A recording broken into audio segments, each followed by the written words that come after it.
Je vous le disais il y a quelques instants, quel temps est à Paris cette semaine dans le cadre du Forum international de la météo et du climat. De plus, fin de l'année 2015 à Paris, autre rendez-vous très important, c'est la 21e conférence mondiale sur le climat. Son objectif, arriver à un accord universel afin de réduire les émissions de gaz à effet de serre. Les présentateurs météo du monde entier, présents en nombre cette semaine à Paris, sont très sensibles à la problématique du réchauffement climatique. Voyons plusieurs portraits, plusieurs personnalités de ces présentateurs météo avec ce reportage de Marie-Pierre Moulignot et de Guillaume Dujardin. Pendant quelques jours, Paris est le centre névralgique de la météo. Les experts scientifiques et les présentateurs météo du monde entier sont réunis pour discuter et échanger sur le temps et le climat. Ce soir, ils sont reçus au Quai d'Orsay pour l'inauguration officielle de ce 12e forum de la météo. Les présentateurs météo ont un rôle très important. C'est un rôle à la fois de communicateur, mais également un rôle de vulgarisation, un rôle dans le cas des alertes, par exemple, informer le plus rapidement possible. Donc c'est beaucoup plus que des relais. Pour nous, ce sont des partenaires essentiels. Les présentateurs météo sont sans doute dans leur pays les plus connus. Ce sont des visages familiers du grand public et à ce titre, ils ont un rôle important à jouer dans cette question du réchauffement climatique et de la lutte contre le réchauffement climatique. C'est vrai, ça intéresse tout le monde et on rentre chez tout le monde tous les soirs à la même heure, on nous attend. Donc effectivement, on fait partie de toutes les familles. Moi, je suis un présentateur qui essaie de simplifier l'histoire météo. Les gens, le soir, pendant le téléjournal, veulent savoir comment s'habiller. S'il fait froid, je dis il fait froid, pourquoi il fait froid? S'il pleut, pourquoi il pleut? Eh bien, le présentateur météo a deux rôles. Premièrement, de prévoir le temps et de l'expliquer à son public. Mais il a également un second rôle, celui d'éduquer le public à la science.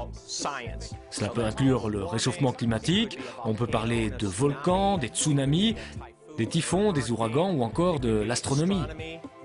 Petit à petit, j'ai appris la météo, mais déjà, il faut dire que quand j'étais au séminaire, je faisais les relevés pour l'aviation civile. Donc, la température, l'hygrographie, tout ça, j'avais ça déjà en tête, j'étais déjà passionné de cela. Et ensuite, je me suis retrouvé à suivre le bulletin météo à la télévision, j'ai dit ça, moi aussi je peux le faire un jour. Et cela fait maintenant 18 ans que Serge présente la météo au Burkina Faso. Pour Flora, c'est une première, car dans son pays, il n'y a pas encore de bulletin du temps. Ce sera tout nouveau ce programme.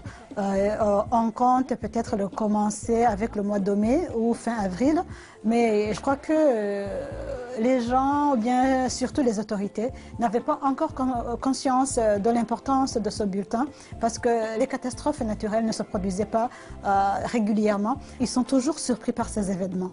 Donc, ils ne les constatent que lorsqu'ils sont déjà là. Donc maintenant, je crois qu'ils vont être informés à temps et prendre des précautions.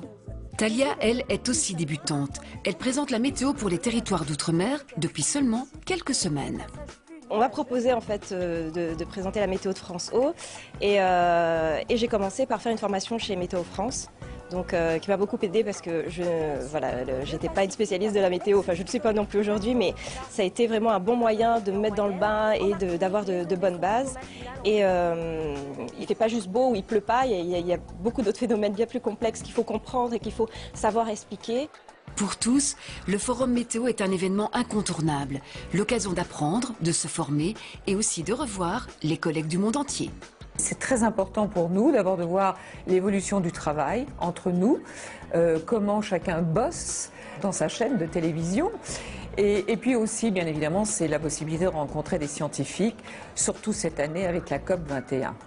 Alors depuis 15 ans maintenant, c'est le bonheur de vous retrouver, de nous retrouver tous.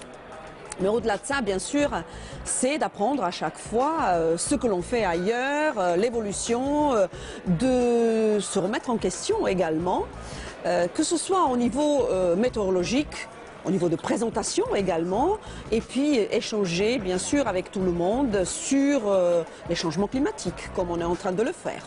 Quand je suis arrivé pour la première fois, effectivement, j'ai senti là que quelque chose se passait là.